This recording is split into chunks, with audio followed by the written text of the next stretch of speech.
Coming up, a child in Oklahoma is accidentally shot. A little bit cooler than what we've had today, past couple of days at least, but we've got a cold front a-comin'. We'll have the latest from the Skywatch Weather Center. And PSU holds a reception for artists behind a new local exhibit. The 4 states' most watched news starts now.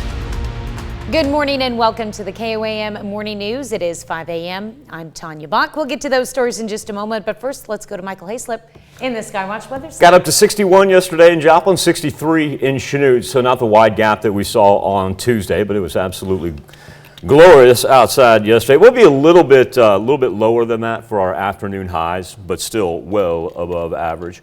35 degrees is where we stand at 7th and Range Line. You'll notice the wind shifting just a little bit. We're going to talk quite a bit about our radar here. There's a look at our temperatures. We even have a 40 already on the board in Chanute, right around the freezing mark south of I-44 through southwest Missouri. A little bit below that as we only see 30 in Miami. Now, Tanya, if I were to show you this, what would you think of that? Is that snow? But here's what's deceiving about this time of year. This is why technology is great. We can actually click on that, and 2/118 decibels to zero, it's not hitting the ground. That's why this time of year with the radar, it can drive you up a wall, especially during the mornings and the late nights, drive you up a wall. No, you will not need the umbrella. As a matter of fact, we're going to have mostly sunny skies today. But once again, like I said, the look of that radar can be very, very deceiving, but don't worry about it. We're good to go.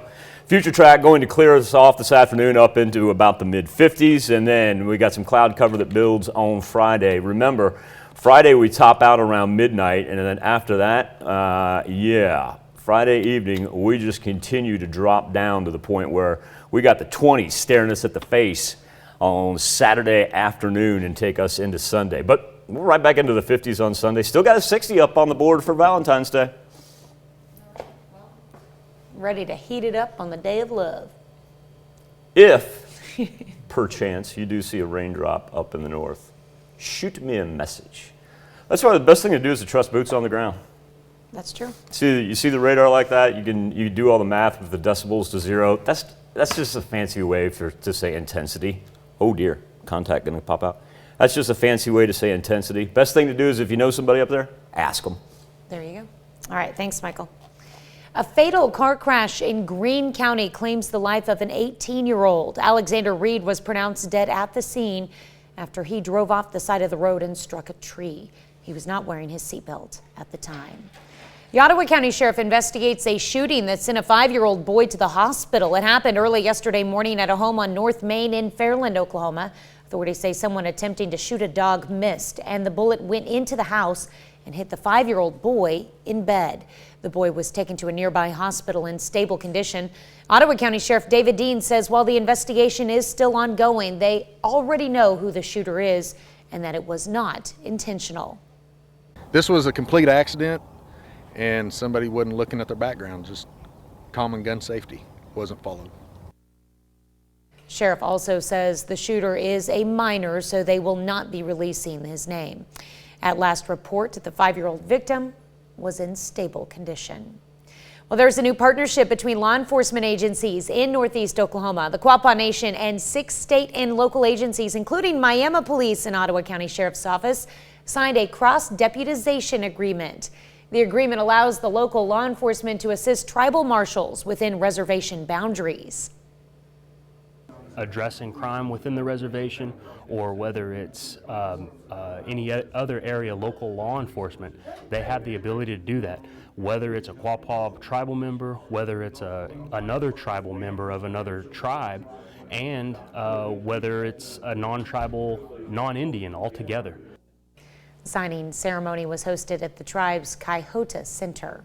Southwest Missouri Cybercrimes Task Force is warning parents about what it calls sextortion among youths. Authorities say 1 in 6 youths ages 9 to 17 have shared a nude image with someone, and in 41% of those cases, the image was sent to someone believed to be an adult. What we've run into, me specifically, I've run into where like a teenager is in a relationship with someone online, like Snapchat, and they ask for inappropriate pictures, they send them, and the next thing you know, they're saying, hey, if you don't give me X amount of dollars, then I'm going to post this on your social media, your families, and you're going to be exposed. So we run into that quite a bit. Officials say the best thing you can do is talk to your kids about these issues and be their trusted adults. Pittsburgh State highlights the artist behind the university's latest exhibit. The exhibit on display in PSU's Porter Hall features work from 6 Pitt State alumni who are affiliated with Artform's gallery in downtown Pittsburgh. Really like that I'm able to share this with other students and people who live in the area and show them another type of artwork. The exhibit will be open through the 18th. A local church is celebrating Valentine's Day a little early. Celebration Church hosted a Valentine's banquet. People were able to get a meal, join in prayer, and play games. There was also a silent auction with the proceeds funding the church's student ministry. Valentine's Day is a special time to celebrate with your sweetheart, and so to get together, our youth serve, so they learn what it's like to invest in their parents through this. So that's probably my favorite part. And then we have comedy tonight and some entertainment, some games. We'll play the Newlywed Game, different things like that. So it'll be a lot of fun. More than 60 items were auctioned off at the event. The Kansas House votes to override Governor Laura Kelly's veto of the redistricting plan. However, Kansas Republicans are not in the clear as the map is most likely headed to the court. The vote was mostly along party lines, with only one Republican breaking ranks to vote against it. Kansas Republicans have enough members in the House that they can override a veto, which takes 2/3 majority. As of now, there's no set date for when it's headed to court. And debate over Missouri's congressional map is in its 3rd day as lawmakers are split on how to divide the state's districts. Republican leadership is pushing a plan that they say will continue the current representation of 6 Republicans and 2 Democrats in Congress. The Senate voted late Monday against a plan from some conservative Republicans that could have given the GOP a shot at winning 7 seats. Democrats, meanwhile, say a map with a 5-3 split would more closely reflect the results of statewide elections. When you look at Missouri and kind of statewide vote totals and you know, the worst possible years for Democrats were about a 60-40 state, if you look over the last 10 years. So worst possible map we should have is a 5-3 Republican to Democratic map. Lawmakers have a February 22nd deadline to finalize a new congressional map. It's 5:07. I want to try to illustrate here what we were talking about. Let's remove our cloud cover and kind of zoom in here. Harrisonville's highway cameras, they're black and white, and you just can't pick anything up this early in the morning. So what I did was bebopped up to Department of Transportation. Evidently, they're playing with their technology, making sure traffic's good to go. But you don't see anything that's spitting out of the sky right there. As a matter of fact, skies look very clear. That is 71 and 470 westbound. So that's what we're looking at right there. So those roads look very, very clear. In a little bit here, we'll check in on Harrisonville when it gets a little lighter, and we're able to get a better view of 49 and 71. 34 in Carthage, 40 in Chanute, and 39 right now in Pittsburgh. Eventually up into the 50s today. And then we've got 60s on Friday before the cold front drops us all the way down to the 30s on Saturday. But remember, afternoon on Saturday, we're going to be down to the 20s. All right, thanks, Michael. That's a look at this morning's top stories and weather in our first 7 minutes. Coming up on the KOAM Morning News, Joplin athletes signed to continue playing sports at the collegiate level. We'll have who signed and where they're going. Plus, a long-awaited Star Wars television series is making its debut on Disney Plus in May. We're going to tell you which one it is. I'm excited. And it's important to shed a light on mental health with the Olympics ongoing and the Super Bowl coming up. Athletes' mental health is being recognized. You're watching the KOAM Morning News. More real news in the morning. We'll be right back. It was rivalry night for both Pittsburgh and Frontenac Wrestling. Those two teams meeting in Pittsburgh, the 3rd edition of what's called the Crosstown Throwdown. Rivalry series 1-1 after Pittsburgh won it last year. Now to last night, Pittsburgh's Seth Gann enters the day 19-5. Wrestling Wyatt Frazier at 145, gets the fall 54 seconds in. Let's move to the 160 weight class. Good one here, Dawson Lapping and J.J. White. Lapping's going to win by decision as he stays undefeated. Our biggest match of the night, number 1 ranked Justice Compton and 5th ranked Matt Smith. Compton gets the takedown and later the near fall, and he wins by decision. Final score of 11-4. 195, Jaquan Augustin, 21-6 this year. He picks up another win by pin, and he got it done in the first period. Purple Dragons avoid losing by fall all night and win this thing 51-15. We had to scrap and battle for every match we won at the beginning. Towards the end, we started getting some pins, and that really helped us out. They got 2 guys that are ranked number 1 in the state, and we only gave up 3 points on those 2 matches. So that was huge for my team. All my team fought great, and I'm just really proud of my guys. We got a big victory, dominant victory tonight, so we're going to keep the trophy at home for many years to come. I love hearing from Coach Davis. He's phenomenal. Yesterday, a big afternoon for 5 Joplin High School student athletes signing to continue their careers on the college level. Cameron Ledford, she is unbelievable and going D1 to join the track and field program at the University of Arizona. The other 4 signing to play football. That includes Jet Steele, staying in Joplin as Jet will become a Missouri Southern Lion.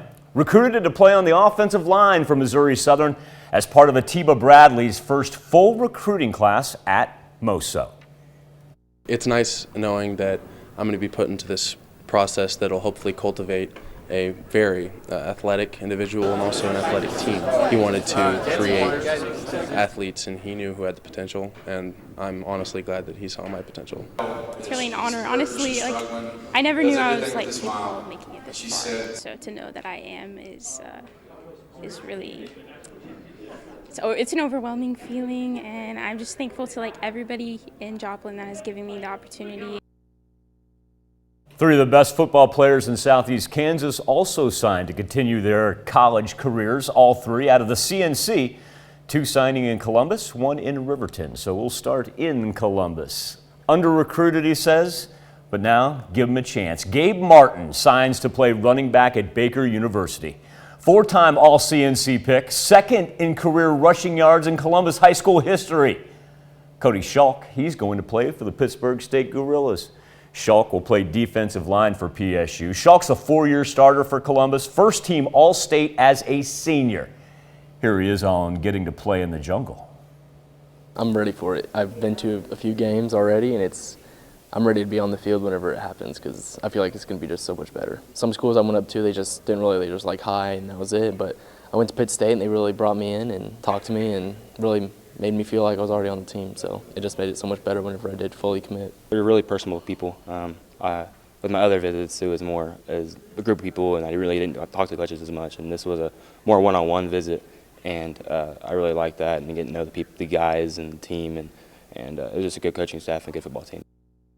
Just down the road in Riverton, senior Derrick Larrison. He's signing to play football at Northeastern State in Tahlequah, Oklahoma.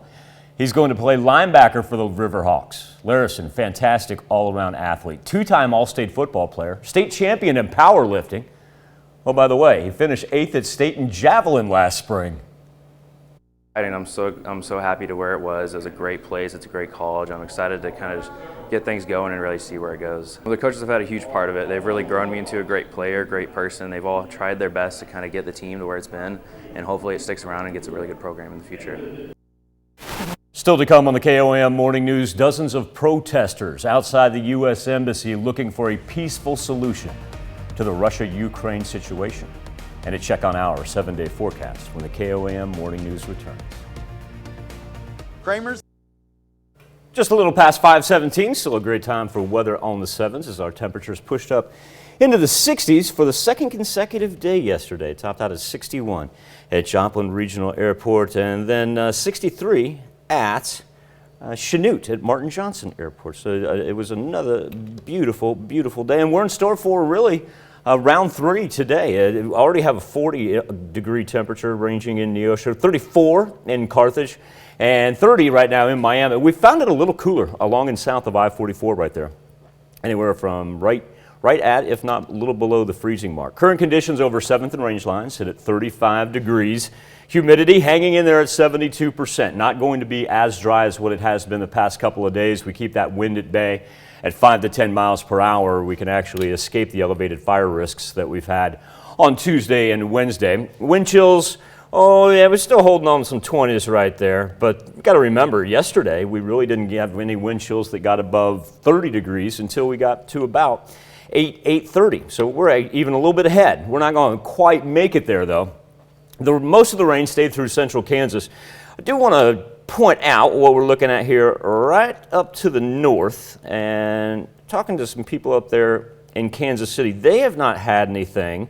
Trying to get bearings there around Harrisonville is what I'm looking at, right off of I-49. Put it this way, anything is spitting out of the sky right now. It's not going to hamper any travel if you have to go north on 49. That is for sure. So even if you see a couple raindrops, some mist, a couple snowflakes, not going to equate to anything and shouldn't slow you down.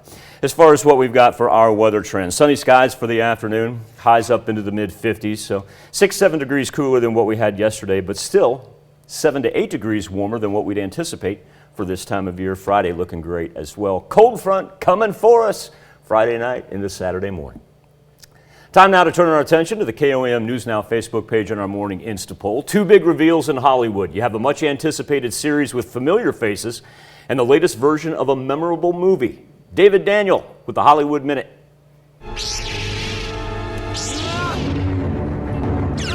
17 years after their classic duel in Star Wars Episode III Revenge of the Sith, the film's stars are reprising their iconic roles.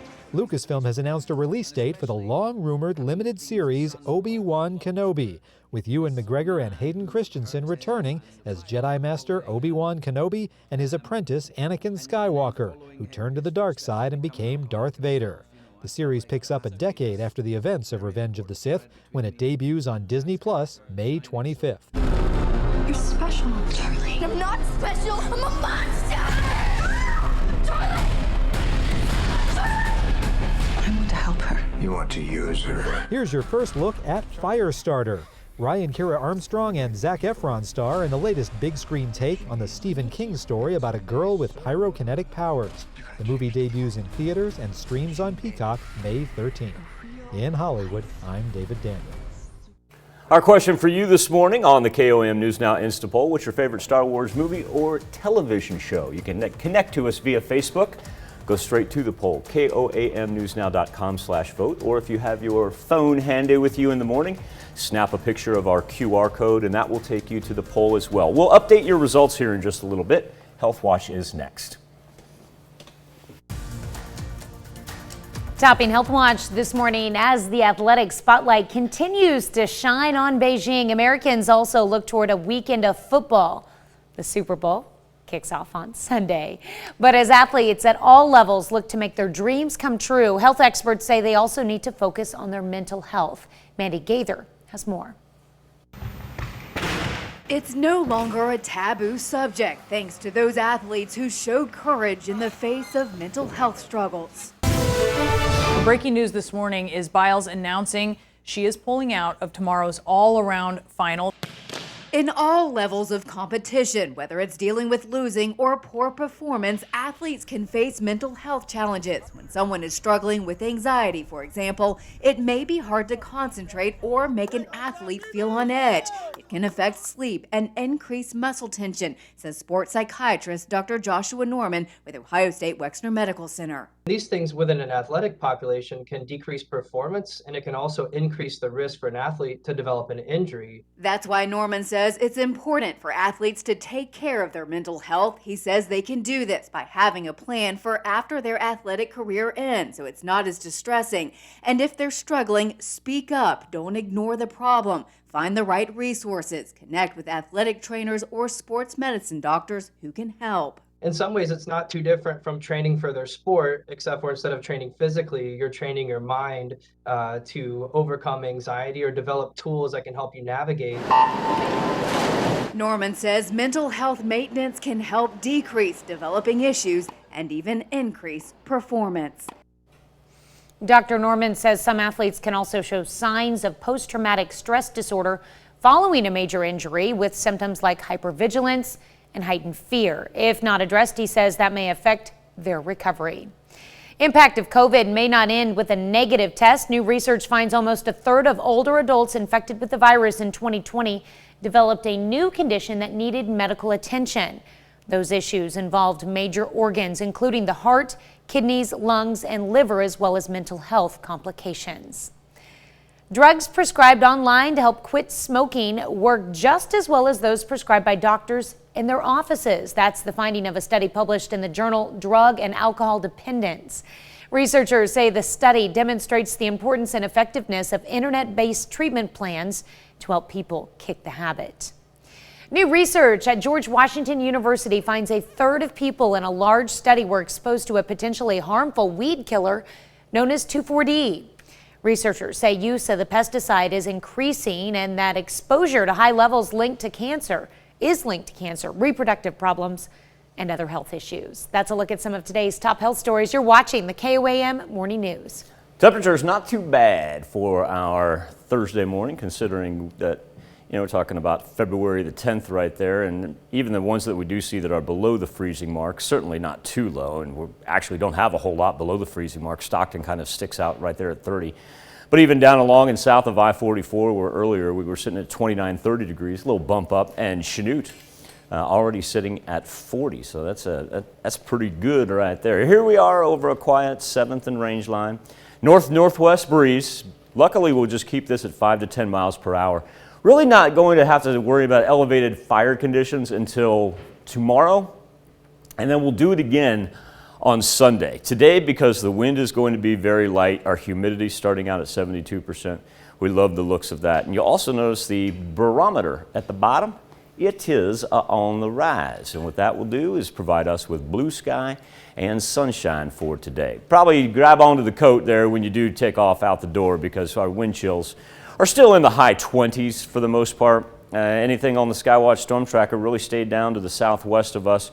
We see a little bit of it right there, kind of jockeying along I-49, but you've got to get north of our highlighted counties up toward Kansas City, and even the tower cams that the Missouri Department of Transportation has up are not showing any travel concerns on this Thursday. So if you do have to be on the road, of course, be safe, but you shouldn't have anything to worry about. 7-day forecast. Abnormally, I'll go ahead and say warm temperatures there on Friday, up to 60. And then get ready for the cold front that arrives Friday night and takes us into Saturday. That Saturday temperature that you see, that is not an afternoon high. In the afternoon, it'll probably be high 20s, and then we'll drop down into the low 20s from Saturday into Sunday.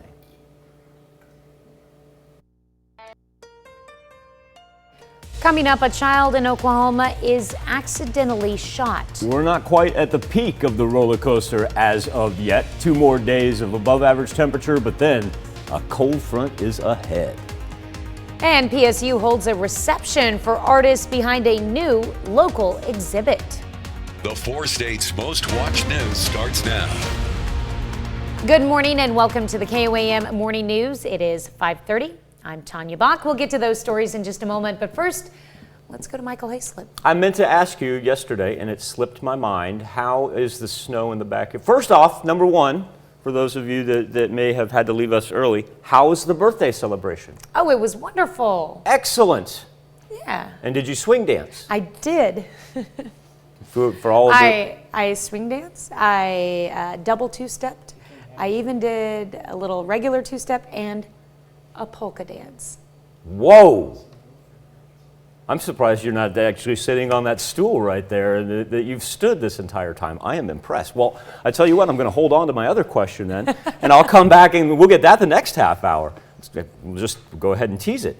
Daily Almanac and I'm glad to hear that you got to enjoy it as well. Daily Almanac on this February the 10th made it up into the 60s yesterday in both Joplin and Chanute, and even today, even though we won't see a whole lot of 60s out there, still above that average of 49. Still, I'm going back up here because I want to show that I thought for sure we'd be done with the majority of our snow. I think that goes to show you how high those piles were after they plowed the church across the street from 7th and Range Line there. The fact that they're still holding on to, it's not a whole lot of snow, but it's still pretty tall. 35 degrees right now in Joplin. The Skywatch storm tracker looking pretty clean. We've been talking about this time of year gets tricky when you see what looks like snow, because a lot of that's not hitting the ground, and that's where we'll go out to one of our sky cameras right here. This is going to be in Harrisonville. I need a little bit more daylight. I've been kind of rolling around between Harrisonville and Kansas City, just double checking in case you have to be on the road. And we certainly don't have any severe weather conditions. 39 already in Pittsburgh, 32 in Monette, and 40 in Chanute. Let the warm-up begin after sunrise at 7:12 into the mid-50s. Friday looking great. And then Tanya, here in just a little bit, we will talk about Friday night. Friday afternoon, early evening. Wonderful. All right. 60 degrees, sunshine. That rain that you see there, that doesn't kick in until the night. It's mainly going to be the north and the east. It's not going to be widespread. Man, it's going to get chilly Friday night and Saturday morning. I can see that happening. Yeah. Just think about the light at the end of the tunnel and the warm up on Monday. Well, starting on Sunday. Well, Sunday's going to be great too. Yeah. All right, thanks, Michael. Well, a 5-year-old Fairland, Oklahoma boy is in the hospital with a gunshot wound. The Ottawa County Sheriff's Office says yesterday morning, a 16-year-old boy who was shooting at dogs that had been bothering his family's livestock. One of the shots missed the dogs and went into the house. Investigators say that bullet hit the 5-year-old boy who was in bed at the time. The sheriff's office says it was an accident, and the teenager and his family are cooperating in the investigation. If he wouldn't have came forward, then it would have been a whole lot harder. We would have had to figure out the trajectory of it and just try to start talking to people to see who maybe shot at the dog, but we don't have to do that today.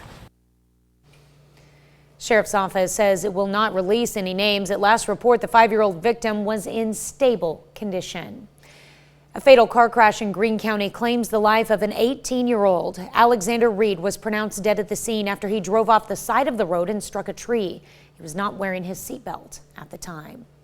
The Kansas House votes to override Governor Laura Kelly's veto of the redistricting plan. However, Kansas Republicans are not in the clear as the map is most likely headed to court. The vote was mostly along party lines, with only one Republican breaking ranks to vote against it. Kansas Republicans have enough members in the House that they can override a veto, which takes 2/3 majority. As of right now, there's no date set yet for when it's headed to court. Pittsburgh State highlights the artist behind the university's latest exhibit. The exhibit on display in PSU's Porter Hall features work from 6 Pitt State alumni who are affiliated with Artform's gallery in downtown Pittsburgh. I'm able to share this with other students and people who live in the area and show them another type of artwork. The exhibit will be open through the 18th. Southwest Missouri Cybercrimes Task Force is warning parents about what it calls sextortion among youths. Authorities say 1 in 6 youths ages 9 to 17 have shared a nude image with someone, and in 41% of those cases, the image was sent to someone believed to be an adult. They just have to be aware that whatever you post out there isn't just for you or your friend, it's for everyone to have and see at that point. And we just try to stress that before you post, you think about what it is you're posting and sharing and what kind of repercussions might come back from that. Officials say the best thing you can do is to talk to your kids about these issues and be their trusted adult. Well, there's a new partnership between law enforcement agencies in Northeast Oklahoma, the Quapaw Nation, and 6 state and local agencies, including Miami Police and the Ottawa County Sheriff, signed a cross-deputization agreement. The agreement allows the local law enforcement to assist tribal marshals within reservation boundaries.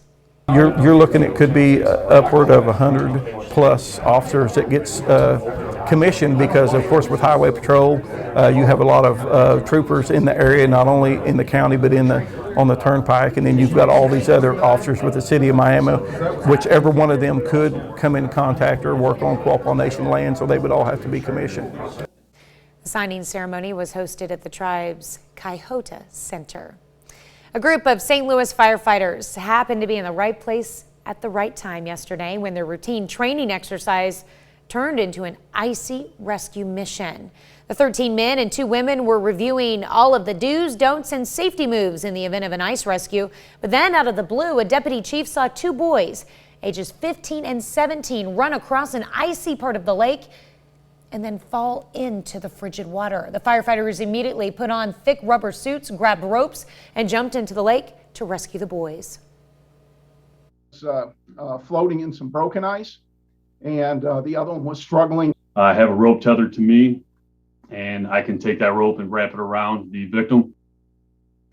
Paramedics rushed the boys to a hospital where they were checked out, and they are both expected to be okay. Definitely in the right place at the right time there. Wow. No, as a parent, when I read that story, I was like, oh my gosh. All right, Tanya, we sit in the 30s right now. Future track going to bring us sunny skies for Thursday. We'll go mid-50s for today. Don't have any fire concerns, so that's kind of nice.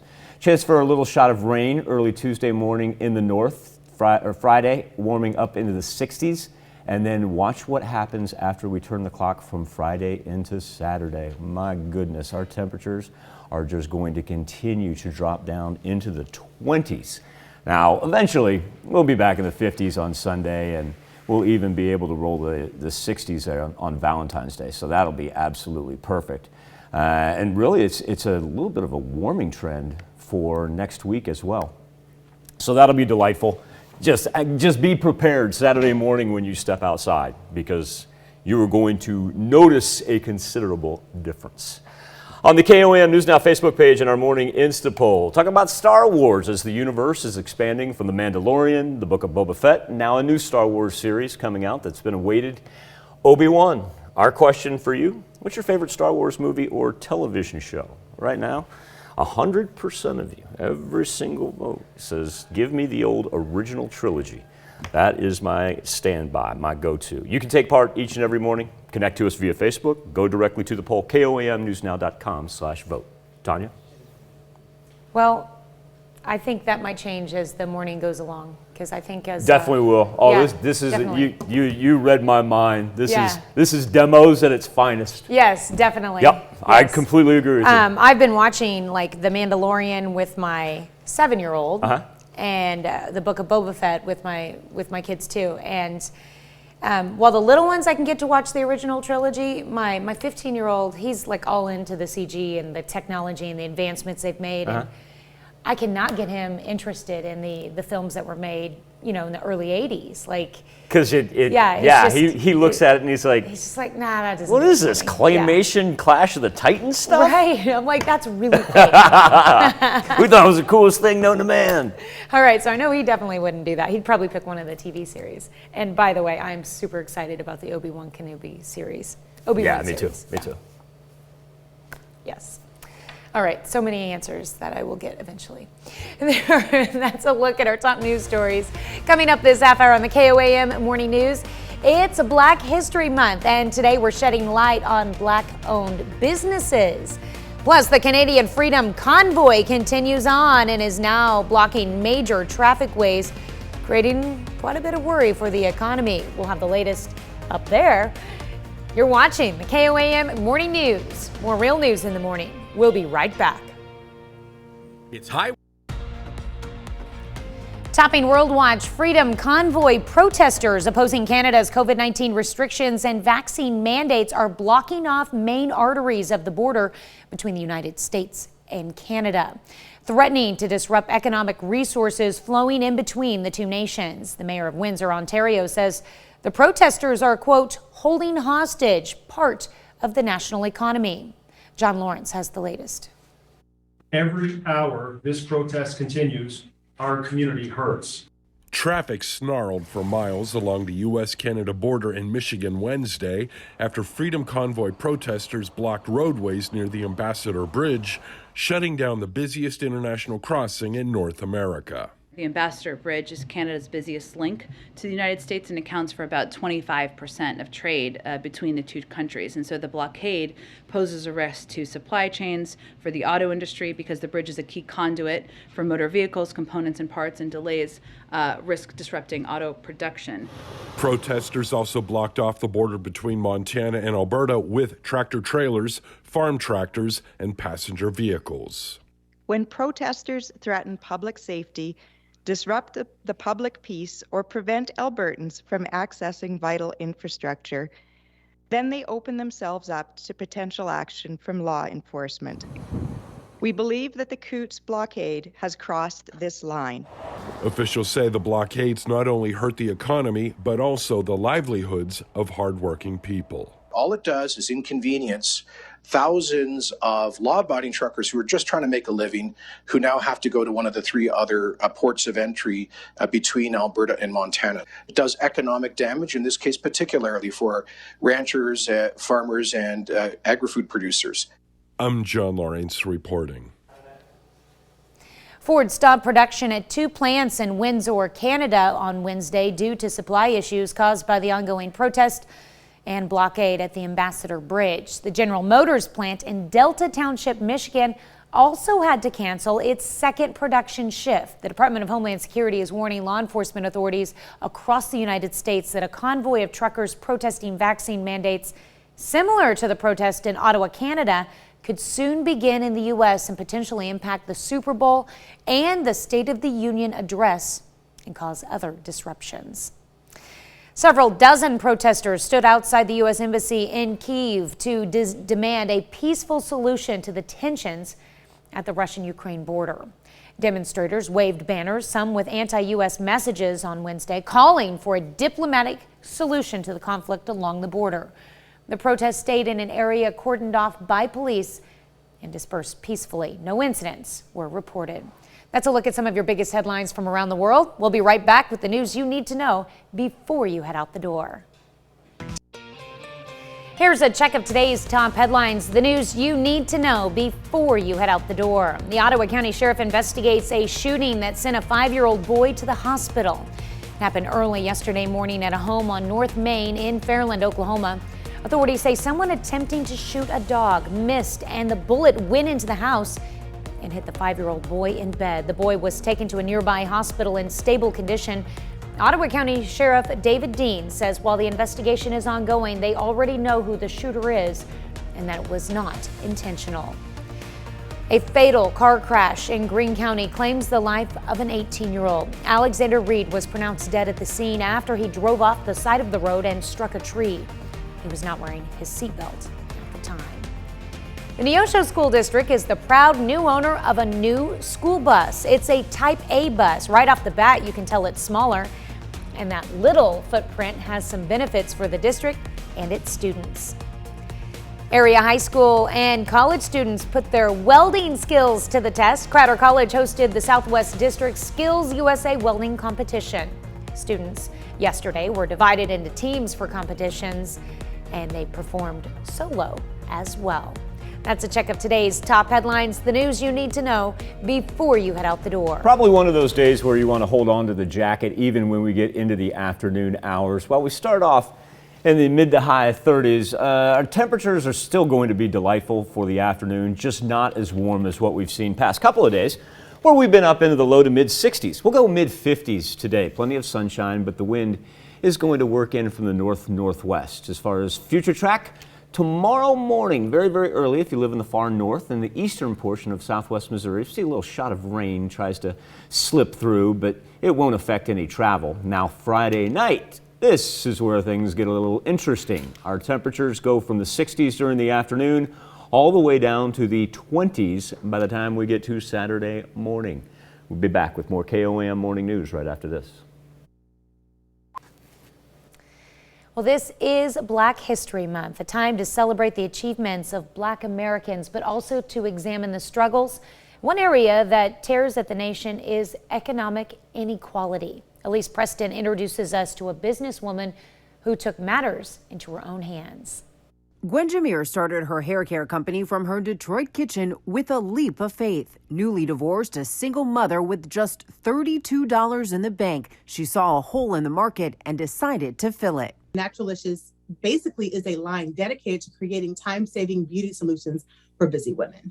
She launched Naturalicious in 2013. Now, with 11 employees and a 5,000 square foot warehouse, her products sell at major retailers including Whole Foods, Sally Beauty, and Ulta.com. I'm so proud that I just had the tenacity to just keep going despite only having $32 and trying to figure out how in the world do I pay my bills. Economists believe what Jameer has achieved could be a key to addressing economic inequality in the U.S. We're kind of the richest economy per capita in the world, and we still have these huge levels of inequality where a lot of people are extremely poor. Well, that's just not acceptable. Robert Fairley is a professor at UC Santa Cruz. His research shows there are more than 15 million active business owners in the U.S., but fewer than 1.5 million are Black. Economists say entrepreneurship is critical in creating wealth and supporting communities. It reduces unemployment locally, often in minority communities, and that's extremely important. Jameer is now helping her community while also creating financial security for 11-year-old Caden. In the back of my mind, I always knew, like, okay, when he turns 5, 10, 20, 35, 50 years old, I want him to have this story, and I want that to be an example for him. A role model for her son and for future entrepreneurs. Elise Preston, CBS News, New York. Research shows that after plunging early in the pandemic, Black-owned businesses have had the strongest rebound. We'll be right back. Mid-50s and sunny skies for Thursday, even a little bit warmer. Back to the 60s on Friday. Coming up here in just a little bit, let's talk about what transpires Friday night and that cold front coming for us on Saturday when we return. Coming up, a 4-state child is accidentally shot, and now police try to put together how it all happened. We had some morning cloud cover roll in, but kind of a dry slot with precipitation on either side of us and a cold front on the way. Oh yeah, we'll have the latest from the Skywatch Weather Center. And a wrong-way crash ends in Oklahoma with the suspect behind bars because of warrants out of Kansas. The 4 states' most watched news starts now. Good morning and welcome to the KOAM Morning News. It is 6 a.m. I'm Tanya Bach. Those stories and a special guest in studio on the way as we welcome in our good friend, Chef Anthony Fisher this morning. I'm excited about that. But first, let's check in with Michael in the Skywatch Weather Center. Question I was going to ask you earlier that I neglected to. Are you still encountering the snow in your backyard?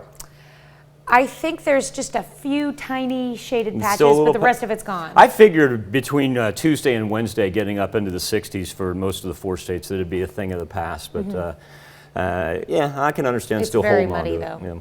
Well, Tanya, I thought we may see a few flakes, but everything that on the radar here, it's very difficult this time of year because we had a little upper atmosphere disturbance known as a shortwave trough. And that is what brought us some early morning cloud cover. It's a quick mover, though. It's moving off to the southeast and just about done. So we'll have sunshine later. But when we look over at the Skywatch Storm Tracker, any day that we would have a lot of precipitation up in the air, we'd feel confident in saying that's snow. But what we can do is kind of measure what's called the DBZs, the decibels relative to zero. That's a measure of intensity. And through all the Missouri Department of Transportation skycams, I never saw any flakes ever come down. So no travel concerns. You may want to hold on to the jacket all day long, though. Not one of those where you need it leaving, but short sleeves on the way home. Probably going to have it here during the afternoon hours because high 50s. I mean, a measurable difference from what we've had past couple of days. Speaking of great traveling, how about that? I-44 and I-49. Remember this site 1 week ago today. It was 1 week ago today where we were telling everybody to stay off the roads, and we saw nary a headlight out there. Thank goodness this warming trend is going to stay with us for the next 2 days. Temperatures right now, mid-30s for the most part, still 32 in Monette and Miami, and 38 already in Chanute. Weather trend with sunny skies and a little north-northwest breeze, but able to avoid fire weather. Will take us into the mid-50s later on today. Let's put Future Track into motion because here's the important thing to remember as we head into the weekend. We get spoiled for 2 days. Thursday and Friday are going to shape up to be absolutely great. Friday night, watch the temperatures just plummet straight down as we get into Saturday. Ho! There's going to be a definitive February chill that returns for 1 day. Because by the time we get to Saturday, back into the 50s. Monday, Valentine's Day, back into the 60s. We can tolerate it for 1 day. Because like I said, go back 1 week ago and think about that same tower cam shot that we took. Yeah. I'm looking forward to... I-44 covered in snow. Oh. Yeah. Don't remind me. Thing of the past. Yes, that's right. All right, thanks, Michael. A 5-year-old boy ends up in a hospital after being shot in Ottawa County, Oklahoma, while lying in his bed. It happened early yesterday morning at a home on North Main in Fairland. Deputies say someone attempted to shoot a dog, missed the target, and the bullet went into the house and hit the 5-year-old. The boy was listed in stable condition. Sheriff says while the investigation is still ongoing, they already know who the shooter is and that it was not intentional. Accident, and somebody wasn't looking at their background. Just common gun safety wasn't followed. Sheriff also says the shooter is a minor, so they will not be releasing the name. A wanted fugitive out of Kansas leads Highway Patrol in Oklahoma on a high-speed chase, and after being caught, he now faces charges in 2 states. It happened Wednesday morning in Rogers County, Oklahoma. Highway Patrol says it tried to pull over the driver, Jesse Davis, for speeding on I-44. But Davis hopped off the interstate and onto Highway 412, going the wrong way, close to 100 miles an hour. Troopers say Davis crashed the car and then made a run for it. After about an hour, officers found Davis and a female passenger who told troopers she was being held against her will. Officers later released her from custody. Jesse Davis is wanted on several warrants out of Barton County and Stanford County in Kansas. He will also be charged with the crash in Rogers County. Next order of business is sorting out extradition. In Greene County, Missouri, an 18-year-old dies in a fatal crash. Alexander Reed was pronounced dead at the scene after he drove off the side of the road and struck a tree. He was not wearing his seatbelt at the time. Well, there is a new partnership between law enforcement agencies in Northeast Oklahoma. The Quapaw Nation and 6 state and local agencies, including Miami Police and Ottawa County Sheriff's Offices, signed what's called a cross-deputization agreement. The agreement allows the local law enforcement to assist tribal marshals within reservation boundaries. Addressing crime within the reservation, or whether it's any other area local law enforcement, they have the ability to do that. Whether it's a Quapaw tribal member, whether it's another tribal member of another tribe, and whether it's a non-tribal, non-Indian altogether. The signing was hosted at the tribe's Coyote Center. EPA hosts an online public session to outline plans for a Superfund cleanup process in Weir, Kansas. The meeting is tonight from 6 to 7 p.m. and you can find a link to the meeting on our website. If you don't have internet access, you can view the meeting at the Weir Public Library on East Main. Composting is a way to break down things such as food scraps that can be then used as soil to help plants grow. KOM's Bronte Sorotsky shows us about the effort of 2 Columbus High School seniors to bring composting to their school and community. At the start of the pandemic, for Columbus High School seniors Emily Welch and Casey Soper, that was composting. In March, when everything shut down, I kind of had more time to think about what all I was doing with my life. And I was like, well, what if I decided to reduce my carbon footprint? I got really bored and had food scraps. So I kind of got sick of throwing them away because they smelled bad. And I was like, what can I do with this? So the internet is really helpful. And it told me that if I just put it all together and let it decompose, then eventually I would have dirt, which is in soil, which is really fancy science. The two not only gained an interest in composting, but saw a need for it in their community. So they got to work. We have a project-based learning class, and I decided to join that class, and it gave me more time to think about this and more time to plan it out. I had everything planned out, and then it turns out the K-State Extension Office, they had a grant already in place to do this.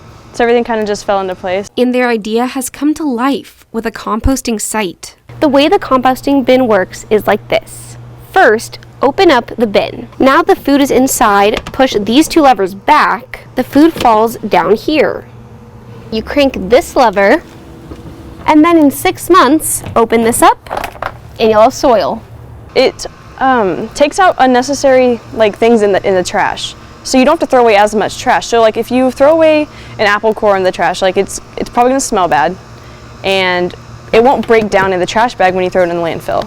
so that just takes up space. And with more of these sites in the area, these two say they're glad they can help out more than just their community. Lots of hobbies can help the environment, so it was really nice to find something that I could do that would benefit me and the community and the earth as a whole. In Columbus, Bronte Sorotsky, KOAM News. The two seniors say they plan to start an on-campus club so more students can participate. The Kansas House of Representatives votes to override Governor Laura Kelly's veto of the redistricting plan. However, Kansas Republicans are not in the clear as the map is most likely headed to court. The vote was mostly along party lines, with only one Republican breaking ranks to vote against it. Kansas Republicans have enough members in the House to override a veto, which takes a 2/3 majority. As of right now, there's no set date for when it's headed to court. And debate over Missouri's congressional map is in its third day as lawmakers are split on how to divide the state's districts. Republican leadership is pushing a plan that they say will continue the current representation of 6 Republicans and 2 Democrats in Congress. The Senate voted late Monday against a plan from some conservative Republicans that could have given the GOP a shot at winning 7 seats. Democrats, meanwhile, say a map with a 5-3 split would more closely reflect the results of statewide elections. 6:07. Usually we'd bottom out around 26 degrees this time of year, so the fact that we're rolling mid-20s, let's take it and get ready for an afternoon of sunny skies, mid-50s. Tomorrow, 60. Cold front Friday night, down to the 20s on Saturday. That's a look at this morning's top stories and weather in our first 7 minutes. Coming up on the KOAM Morning News, Chef Anthony is already prepping for his latest visit to the KOAM studios. We're going to see what he is whipping up this morning. Plus, this weekend is about Super Bowl security. Here at SoFi Stadium, they're getting ready for the big game, but when it comes to keeping the Super Bowl safe, there's a lot going on that you can't see. We'll show you the security effort going on behind the scenes. Also, as we head into the weekend, the latest on more states easing mask mandates. You're watching the KOAM Morning News. More real news in the morning. We'll be right back. Topping Nation Watch, a federal appeals court will not reinstate President Biden's vaccine mandate for federal employees. Decision by a federal court of appeals potentially sets the stage for the case to go to the Supreme Court.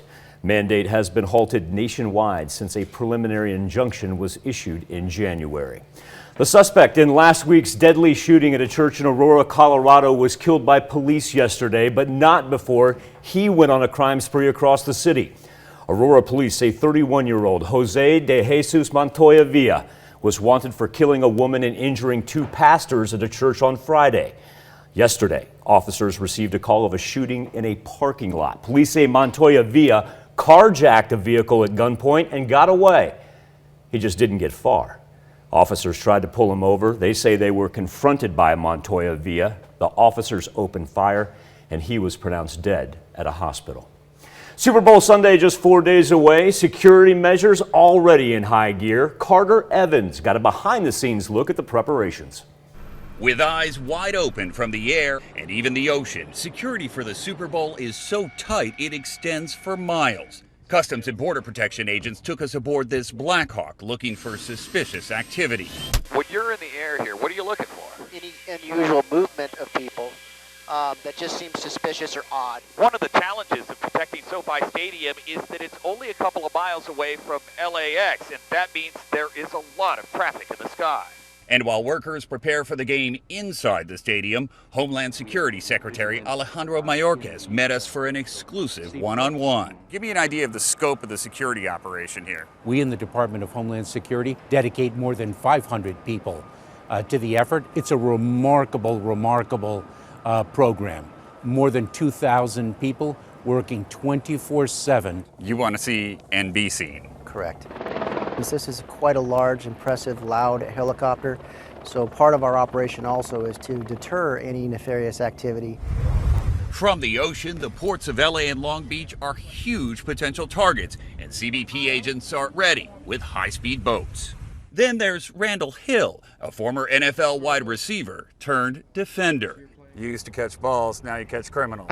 Absolutely.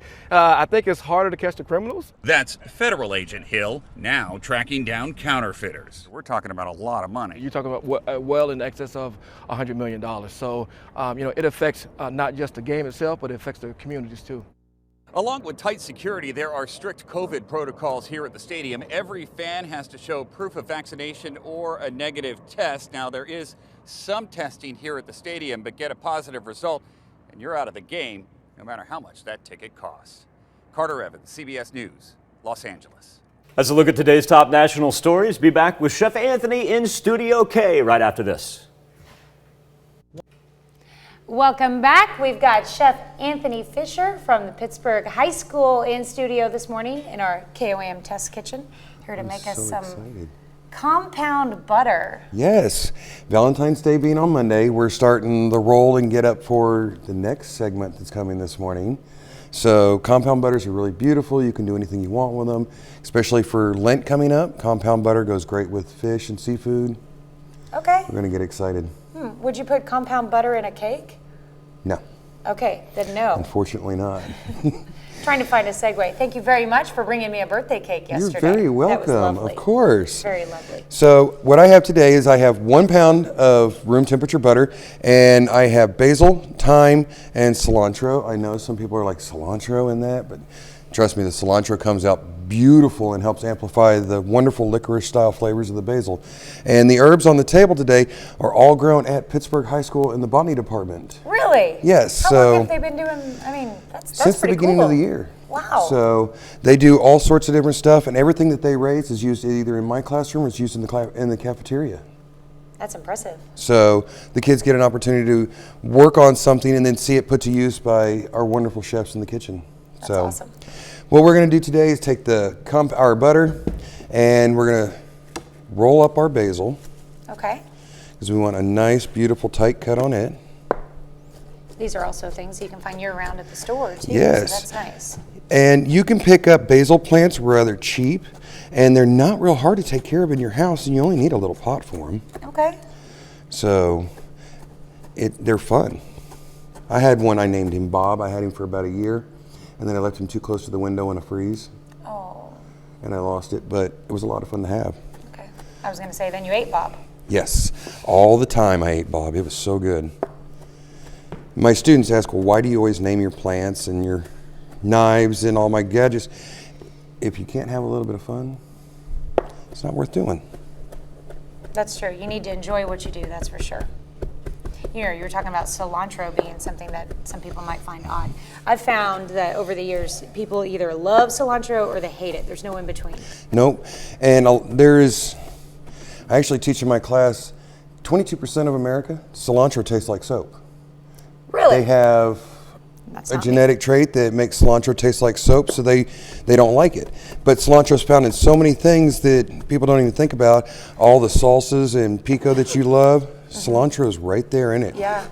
So I have our beautiful herbs. That would be unfortunate to have soap-tasting salsa. So. Yes, it would.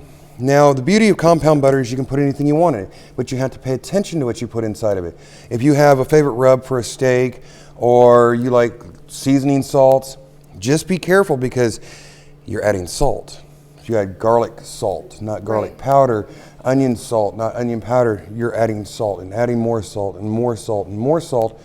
If you start with unsalted butter, that's okay, but you're still adding a lot of salt to it. It is no longer unsalted. So you just want to be aware as to how much you're putting in of different salts. Okay. But you can put anything you want inside of it. You can put jalapenos, and you can put minced garlic, and anything else that your favorite things, because with grilling time coming up, we work on that beautiful steak out on the barbecue grill. Bring it back inside, put a little piece of compound butter on the top of it. Oh, yeah. So wonderful. I actually knew you don't use compound butter in cakes. I was just trying to find a segue because you probably put butter in your cake. Lots of butter. It was delicious. It was a red velvet cake. Of course. So we have a nice good mix, and I always use my hands to mix compound butters. It's a lot of fun. It reminds me of playing with Play-Doh. I was just thinking, anytime you mix with your hands and do stuff like that, I'm like, oh, a great family activity. Exactly. Here we go, and we're going to take it right out. Over here in front of you, I have a piece of plastic wrap. I'll let you do this since I'm not wearing gloves. We can hold our base. Thank you. And I'm going to squeeze it out into a stick. Okay. And take off my gloves so I don't make a big mess. You could probably put it in molds too. I've tried putting it in molds. It doesn't quite work very well. But maybe it's just me. So. How long can I keep it in the freezer? In the freezer, you can keep compound butter for about 8 months. In the freezer. But And what then about the fridge? Just take it out, cut off what you need, put it right back in the freezer. Okay. So, and I'm going to show you on the next segment why you can do that so well. Okay. And I'm going to hold the ends, roll it right up. Speaking of the next segment, we are whipping up something a little extra special for Valentine's Day. Yes, we are. We have a heart-shaped ribeye and shrimp. We're going to do a basted steak with the compound butter that we're making here with us today. Steak and shrimp. Love it. And my friends over at the market sent some beautiful bacon roses for you to see. Bacon roses? Bacon roses. Okay. That is something that you definitely want to stick around for. So, for and sure. there you go. Your beautiful compound butter rolled up. Give it a little bit of a shape. Twist the end shut. Set it right into the freezer on a nice flat surface. And away it goes. Okay. About an hour in the freezer and it'll be ready to use. That is awesome and so easy, so quick to do. So easy. And you didn't have specific measurements of the herbs. You just kind of put what you wanted in there. It's real nice. You can put anything you want. And I've done enough of these to where I kind of know how much I want to put in there. But the more you do it, the more you experiment, the more you'll find what you like. Maybe you want a little more garlic, a little less garlic. Maybe you use those onion salts and garlic salts. You'll know better for the next time. Yes. You learn the hard way. This is awesome. Thank you so much for doing this for us this pleasure. morning. And be sure to stick around with us on KOAM Morning News on Fox 14 to check out this steak and shrimp recipe we're going to whip up. But if you want to watch this again, you can watch it a little bit later on our website at KOAMnewsnow.com. All right, we'll be right back. Healthwatch this morning, more positive news and the fight against COVID-19. Hospitalizations for the first time dropping below 100,000 in the United States. First time this has happened in more than a month. Massachusetts, it becomes the latest in a handful of states to announce plans to lift school mask mandates. And now you have some states also announcing plans to lift all indoor masking requirements. However, that has some people asking, is this too soon? Chris Wynn with the story. In the battle against COVID-19. Over the past 3 weeks, daily cases are down over 65%. Hospital admissions are down 40%. An encouraging sign as hospitalizations drop below 100,000 for the first time in more than a month, according to data from the U.S. Department of Health and Human Services. We know that in different areas of the country, cases have fallen more significantly, and this will lead to different approaches and different timing, and we will continue to coordinate closely with state and local leaders.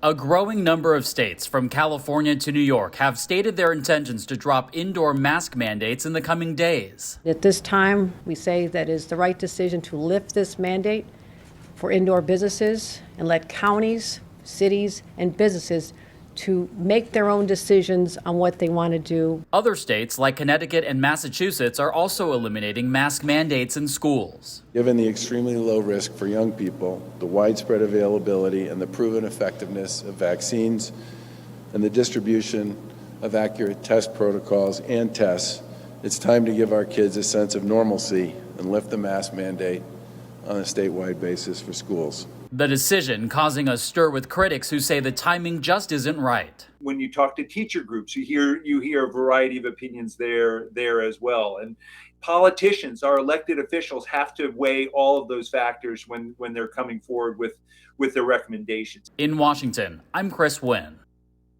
That's a look at today's top health story. We've got another half hour of KOAM Morning News on the way, including a high-speed wrong-way chase involving a wanted fugitive. We'll be back right after this. Coming up, a 4-state child is accidentally shot, and now police are trying to put together how it all happened. For our Thursday morning, but we've got 2 more days of above average temperatures before the cold front hits for the weekend. Latest from the Skywatch Weather Center. And a wrong-way crash ends in Oklahoma with the suspect behind bars because of warrants out of Kansas. The 4 states' most watched news starts now. Good morning and welcome to the KOAM Morning News. It is 6:30. I'm Tanya Bach. We'll have those stories on the way and why you might want to look into buying a TV now instead of waiting until next Black Friday. First, we check in with Michael in the Skywatch Weather Center. Tell you what, little chill in the air, but it's a positive in that we don't have to talk about our elevated fire risk that we've had to harp on for Tuesday into Wednesday. And it's not so much that the wind shifted, Tanya, it's that it's working in at 5 to 10 miles per hour.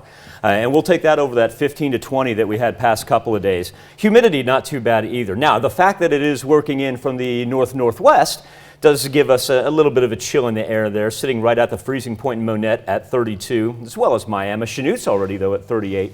Pittsburgh at 37.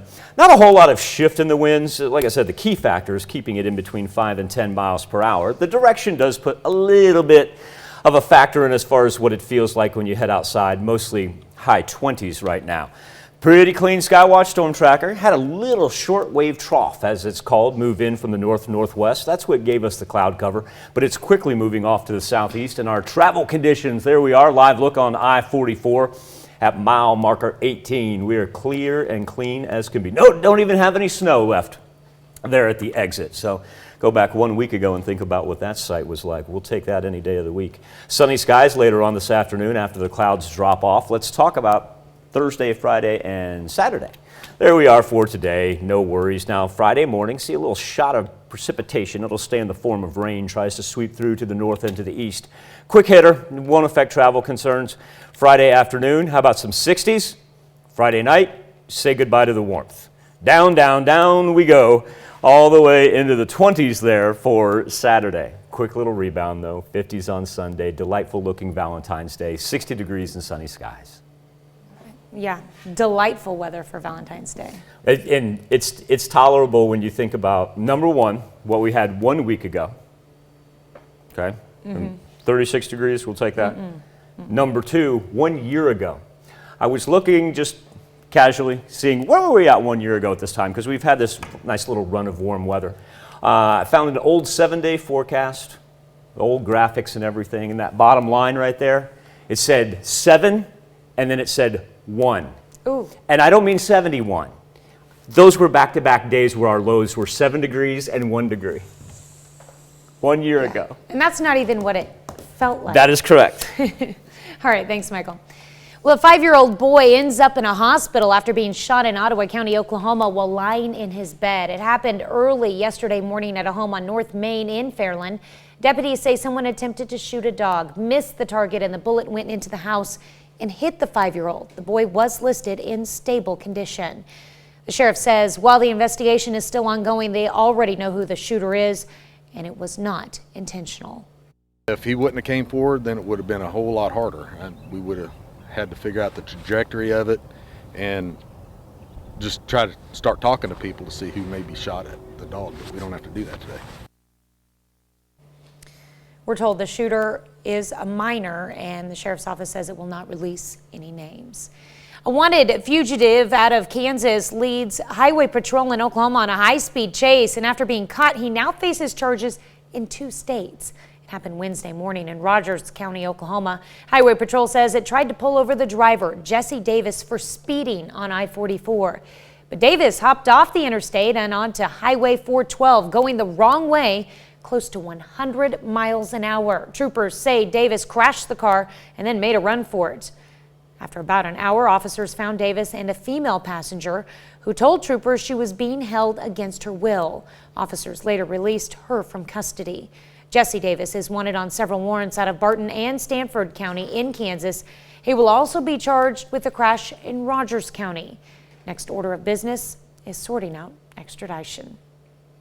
In Greene County, Missouri, an 18-year-old dies in a fatal crash. Alexander Reed was pronounced dead at the scene after he drove off the side of the road and struck a tree. He was not wearing his seatbelt at the time. Well, there's a new partnership between law enforcement agencies in Northeast Oklahoma. The Koam Nation and 6 state and local agencies, including Miami Police and the Ottawa County Sheriff's offices, signed what's called a cross-deputization agreement. The agreement allows the local law enforcement to assist tribal marshals within reservation boundaries. You're looking at could be upward of 100 plus officers that gets commissioned, because of course with highway patrol you have a lot of troopers in the area, not only in the county but on the turnpike, and then you've got all these other officers with the city of Miami, whichever one of them could come in contact or work on Quapaw Nation land, so they would all have to be commissioned. Signing ceremony was hosted at the tribe's Coyote Center. Kansas House of Representatives votes to override Governor Laura Kelly's veto of the redistricting plan. However, Kansas Republicans are not in the clear, as the map is most likely headed to court. The vote was mostly along party lines, with only one Republican breaking ranks to vote against it. Kansas Republicans have enough members in the House to override a veto, which takes a 2/3 majority. As of right now, there's no set date for when it's headed to court. And debate over Missouri's congressional map is in its third day as lawmakers are split on how to divide the state's districts. Republican leadership is pushing a plan that they say will continue the current representation of 6 Republicans and 2 Democrats in Congress. The Senate voted late Monday against a plan from some conservative Republicans that could have given the GOP a shot at winning 7 seats. Democrats, meanwhile, say a map with a 5-3 split would more closely reflect the results of statewide elections. Look at Missouri and kind of statewide vote totals, and you know, the worst possible years for Democrats were about a 60-40 state, if you look over the last 10 years. So worst possible map we should have is a 5-3 Republican to Democratic map. Lawmakers have a February 22nd deadline to finalize a new congressional map. It is 6:37. Temperatures ranging anywhere from 36 in Joplin, 38 in Chanute. And while we're not going to be as warm as what we've been past couple of days, who can complain about 55 in February and back into the 60s for Friday? That's a look at our top news stories coming up this half hour on the KOAM Morning News. Why TVs are going to be flying off the shelves for the next couple of days, and why you may want to be on the lookout. Also, get ready to geek out with Michael as we have the return of Star Wars. We want to hear from you as this morning's Something to Talk About. We'll be right back. In Consumer Watch this morning, we could see another fuel price hike if tensions between the Ukraine and Russia continue to escalate. JP Morgan projects oil prices could soar to $120 a barrel if the conflict derails Russia's crude exports. Such a spike would drive up prices at the pump, which hit a 7-year high yesterday. Forecast underscores how a potential invasion of Ukraine would have wide-ranging ripple effects. Russia is the world's #2 producer of both oil and natural gas, second only to the United States for each category. Black Friday tends to get more TV buying hype, but experts say Super Bowl can also be a great time of the year for deals on big screen televisions. If you're looking to buy a new TV, Jeremy Roth shows us why you could see some of the biggest price drops of the year over the next week. If you can't be at the Super Bowl, watching it at home on a new big screen TV might be the next best thing. And with retailers offering some of the best prices of the year, it might give you a reason to splurge. The Super Bowl is often the first chance that retailers really have to lure consumers back in after, a big holiday shopping season at the end of the previous year. Julie Ramhold, consumer analyst at DealNews.com, says retailers are dropping prices on big screen TVs right now, motivated to move older models out in time for new ones, which typically drop in March or April. And the deals are plentiful right now. Expect anywhere from 25 to 30% off on average. We found this 65-inch Philips 4K Ultra HD TV at Walmart for less than $500, and Amazon's selling this 43-inch TCL Smart TV for just under $300 on its site. And if you're looking for a much, much bigger screen, you can find an 86-inch LG TV at Costco right now for around $1,400. You're not going to find the big screen sets for less than $1,000. If you're in the market for a new TV set, Ramhold has these 3 recommendations. 1, decide what features you want. 2, don't buy more than you need. If you don't have the room for it, it's just going to be a pain. And finally, do some research and compare prices. For Consumer Watch, I'm Jeremy Roth. Well, if you're not ready to upgrade just yet, you may still have time. Consumer analysts say the deal should continue after the Super Bowl to some degree. That's more likely at places like warehouse club stores like Costco, where they tend to do their deals on a monthly basis, or they keep them for longer periods of time than just a week or two. That's it for Consumer Watch. Let's go over to Michael for our Something to Talk About. Thank you, Tanya. This morning on the Instapoll, good old-fashioned Star Wars. As the universe is ever expanding, of course, The Mandalorian, then the Book of Boba Fett. Now there's a new Star Wars series coming out, Obi-Wan. So we made it just pretty simple this morning. Asked you, what's your favorite Star Wars movie or television show? And an overwhelming 69% of you go with the old standards and the one we grew up with, the original trilogy. Now 13% in a distant second, but still garnering 13%. The Mandalorian. Appreciate everybody's engagement each and every morning. We're going to come back, celebrate birthdays and anniversaries. But first, to the Big Apple. Tony gives us a look at what's coming up on CBS Mornings. I'm Tony DeCopel. Coming up, and first on CBS Mornings, Gail talks with the parents of Bakari Henderson before they head back to Greece for a retrial in their son's murder case. The 22-year-old American was beaten to death back in 2017, but to date, none of the attackers was ever found guilty of murder. That story is coming up on CBS Mornings.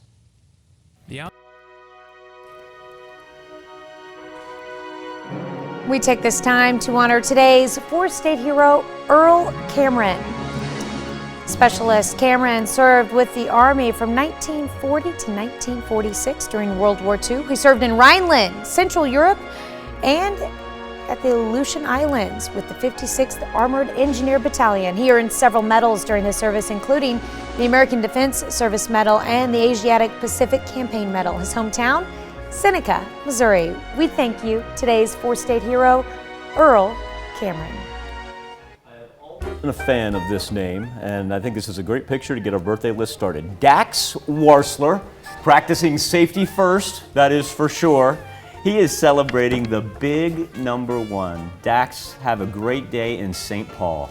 I'm digging all the dinosaurs on his shirt. I love that. All right, happy birthday, Dax. And a happy birthday to Blaze Elmore. Oh, what a cute picture there. Nice a family great picture. This is That's because she's got cute grandkids. Uh-huh. Yeah, I got to show them off there. Our very own Rhonda Zook's youngest grandchild now. Timber Mitchell celebrating her second birthday. What a gorgeous dress, Miss Timber. And this comes with love from Mom, Big Brother Carson, baby sister Lainey, and of course, Aunt Rachel. Timber's in Humboldt. Aw. And Emma Rose Jesse. 8 years old, my goodness. Oh my goodness, she looks more like Mama every day. Yup. Emma Rose is in Crestline. Aw. Happy birthday, Miss Emma. Rhea Watson, she is turning 11. Oh, cool pick, cool pick. Hang on. Because my eyesight's not the best, I gotta get closer. Little barrel racing. How cool is that? Rhea, a very happy 11th birthday to you. You keep riding, kiddo. She's in Pittsburgh with love from Mom, sister Courtney, and of course your nephews, aunts, and cousins. Don't forget Dad. All right. Cool. I love that picture. Aaliyah Russell celebrating birthday number 17 this year. Aaliyah's in Joplin. Happy birthday wishes coming from Mom, Ben, Cooper, Maylee, and Benjamin. I like that 17 number because that's where Parker Manley is. Parker, I want you to have a marvelous day. Little Blue Comet pride as he celebrates in Chanute. All right. Ryan Baker turning 44 years old this year. Ryan is in Oswego with love from Megan, Lily, and Claire. And Greg Douglas, he is celebrating his 54th birthday. Mr. Douglas, I want you to enjoy your birthday. I know he actually celebrated yesterday, and I wanted to carry it on into this morning. He's in Mulberry. All right. And we got Richard and Bonnie Freeman celebrating their 65th anniversary. What a wonderful picture of the two of them there in Columbus. Happy anniversary to the Freemans. Daisy Schooley, we want to give you a screen all by yourself for your birthday celebration. Daisy, a very happy birthday in Baxter Springs. All right. Happy birthday and happy anniversary to all on this February the 10th. That's where you can send them into Birthdays at KOAMTV.com, or if you prefer, you can also go to our website. That happens to be KOAMNewsNow.com. Now, here's Tanya Bach with a very important birthday announcement. That's right. You can be a part of the KOAM Birthday Club by going to our website and signing up. And once you do, you'll get special deals from local businesses. Go to KOAMNewsNow.com and sign up for the KOAM Birthday Club today. Tim, before you take this VO, can you pop me on cam, please? Folks, I want to be very clear about what's about to transpire. We tease what's coming up on the KOAM News on Fox 14. Tanya wrote the script this morning, and you'll notice it's very Tanya-esque for those of you that appreciate the way she delivers. And I told her that I would read this verbatim. Coming up when we transition to the KOAM Morning News on Fox 14, a West Coast baseball team finds itself in quite a pickle after its team mascot costume is stolen. The team's management says it's not a joke. The Portland pickle is missing. The dilemma started when an airline lost the costume, and then a porch heist resulted in a failed delivery. How local police are now trying to catch up with the thieves. That story coming up on the KOAM Morning News on Fox 14. That, people, is why I love working with T-Bach. We'll be back right after this.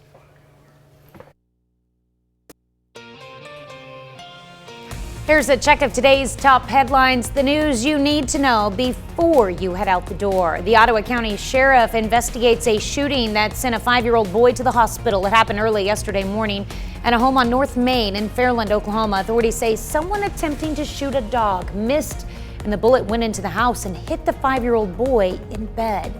The boy was taken to a nearby hospital in stable condition. Ottawa County Sheriff David Dean says while the investigation is still ongoing, they already know who the shooter is and that it was not intentional. A wanted fugitive out of Kansas leads Highway Patrol in Oklahoma on a high-speed chase. After being caught, he now faces charges in 2 states. Highway Patrol says it tried to pull over the driver, Jesse Davis, for speeding on I-44, but Davis hopped off the interstate and onto Highway 412, going the wrong way, close to 100 miles an hour. Troopers say Davis crashed the car and tried to run, but was caught. Jesse Davis is wanted on several warrants out of Barton County and Stafford County in Kansas. He will also be charged with the crash in Rogers County. And a fatal car crash in Greene County claims the life of an 18-year-old. Alexander Reed was pronounced dead at the scene after he drove off the side of the road and struck a tree. He was not wearing his seatbelt at the time. That's a check of today's top headlines, the news you need to know before you head out the door. Transition from a live look outside of Television City to our current temperatures, where 35s and 36s dominate the board. That 36 includes Joplin, up into the mid-50s later on today. Little north breeze, so just a touch cooler than what we've had past couple of days, but no elevated fire risk to speak of. Remember, Friday night, that's what brings us the cold front, drops us to the 20s just in time for Saturday. All right, well, coming up today at noon, the big game is right around the corner. Sunday, that means we all need to be armed with all sorts of munchies, and we're going to combine 2 favorites with buffalo chicken and mac and cheese balls. That's what Howard's cooking up in the Mr. Food Test Kitchen. Coming up on CBS Mornings, meet the first woman of color to trek solo to the South Pole. How her dangerous 700-mile journey is inspiring others to dream big. Or you can switch on over with us on Fox 14, where your only local morning news continues. And this morning, Chef Anthony Fisher stops by to bring us a little surf and turf for your Valentine's Day. Pay attention, men, pay attention. Also, the Army says it's going green. We're going to find out what they're doing to try to help the environment. That's when the KOAM Morning News transitions over to Fox 14 in, say about 15 seconds. That wraps it up for this Thursday edition. Enjoy some sunshine, mild temps, and perhaps most importantly, do me a favor, be safe. We'll do this all again tomorrow morning. And we're going to do it again today at noon.